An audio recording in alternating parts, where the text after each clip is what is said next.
Dalam nama dan kuasa Allah Tritunggal Maha Kudus, Bapa, Putra, dan Roh Kudus. Amin. Puji syukur kami aturkan kepadamu ya Bapa.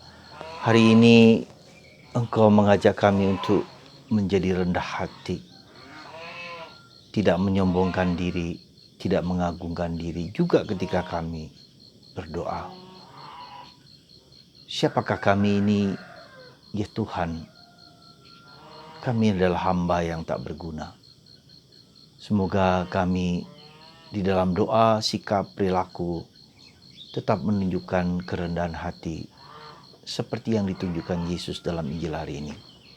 Terpujilah namamu kini dan sepanjang segala masa. Amin. Sudah terkasih dalam Kristus, kemarin Paus merekonsekrasikan kembali Rusia dan Ukraina. Meskipun Ukraina tidak dimaksudkan oleh nubuat Maria kepada Lucia dan Jacinta dan Francisco, tetapi pada masa itu Ukraina adalah bagian dari Rusia. Dan ini merupakan hal yang sangat penting karena apa? Bila terjadi perang dunia ketiga, maka senjata-senjata yang dipakai bukanlah senjata yang sederhana, tetapi senjata nuklir. Sekali lagi, senjata nuklir. Ribuan orang akan mati ya, karena kontaminasi zat kimia itu. Dan daya ledaknya begitu dahsyat. Jadi saudaraku terkasih dalam Kristus, seandainya ini menimbulkan perang dunia ketiga, jutaan orang akan habis karena perang ini. Karena itulah maka mudah-mudahan tidak terjadi, karena ketika perang dunia pertama tahun 1918, 1917 Bunda Maria sudah mengingatkan itu. Juga dengan perang dunia kedua. Maka peperangan dikatakan bisa muncul kembali ketika negara saling bertikai, merebutkan hegemoni ataupun kekuasaan ataupun tanah, ya, perbatasan di antara satu sama lain.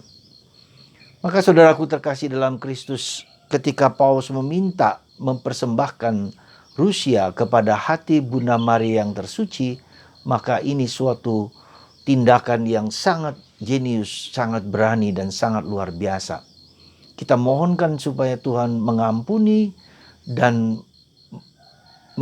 dosa kita semua, dan mengajak orang-orang untuk berdamai, untuk saling menjadi saudara satu sama lain. Jadi saudaraku terkasih, kita tetap terus mendoakan perdamaian dunia. Betapa pentingnya perdamaian di dunia sekarang ini. Yang kedua, hari ini dalam bacaan Injil sekali lagi kita diingatkan betapa penting juga pentingnya kerendahan hati. Ya, sekali lagi kerendahan hati. Ya, kerendahan hati adalah the mother of the virtues, bunda dari segala keutamaan. Dan itulah yang menyebabkan orang berperang, bertengkar, orang berselisih, orang menghancurkan sama sekali karena kesombongan. Dan itu pula yang terjadi ketika manusia pertama jatuh dalam dosa, karena dibohongi si iblis untuk menjadi sombong, untuk menjadi seperti Allah. Saudara, sekali lagi Injil hari ini mengajak kita, di mana Yesus menunjukkan seorang yang ahli Taurat yang berdoa, yang menunjukkan kehebatan, yang menunjukkan kesetiaan dia, ketekunan dia dalam doa, tetapi mengejek orang lain, tetapi merendahkan orang lain. Seorang pemungut cukai, ya. Dan si orang kaya ini, ahli Taurat ini, mengagungkan diri sebagai orang yang seolah-olah menjalankan semua perintah Tuhan, ya, menjalankan semua perintah Tuhan supaya mendapatkan surga. Tetapi di mata Allah, Tuhan berkenan kepada orang yang mengatakan dirinya sendiri bahwa dia adalah orang berdosa, hamba yang tak berguna. Saudara, semoga pemahaman kita akan hidup ini bukan hanya bahwa kita di dalam keseharian, tetapi dalam doa-doa kita juga tidak jarang harus dengan penuh kerendahan hati. Bukan hanya pada perilaku kita sehari-hari, tetapi juga dalam tindakan, dalam perbuatan, dalam doa kita pun terungkap kerendahan hati. Bukan karena kesombongan, bukan karena keangkuhan, bukan karena kehebatan, bukan karena doa-doa kita dipenuhi atau dikabulkan oleh Tuhan. Bukan itu yang paling penting. Tetapi adalah bahwa kita adalah manusia yang berdosa, yang lemah, yang tak berdaya, yang tak bisa mengagungkan Tuhan di atas segala sesuatu. Semoga dalam situasi apapun, saudaraku terkasih, kita mohon rahmat pengampunan dosa, rahmat kerendahan hati, rahmat keberdosaan, rahmat ketidakberdayaan, rahmat bahwa yang berpusat bukan diriku tetapi Allah.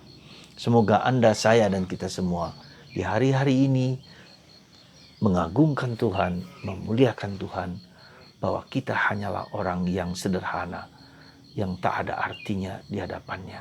Semoga dalam hidup keseharian pun kita dipanggil untuk apa? Untuk merasa dan mengalami kerendahan hati kita masing-masing. Semoga Anda dan saya memohon rahmat ini dari Tuhan. Kita hanyalah hamba yang berdosa. Tuhan memberkati kita semua dalam Bapa dan Putra dan Roh Kudus. Amin.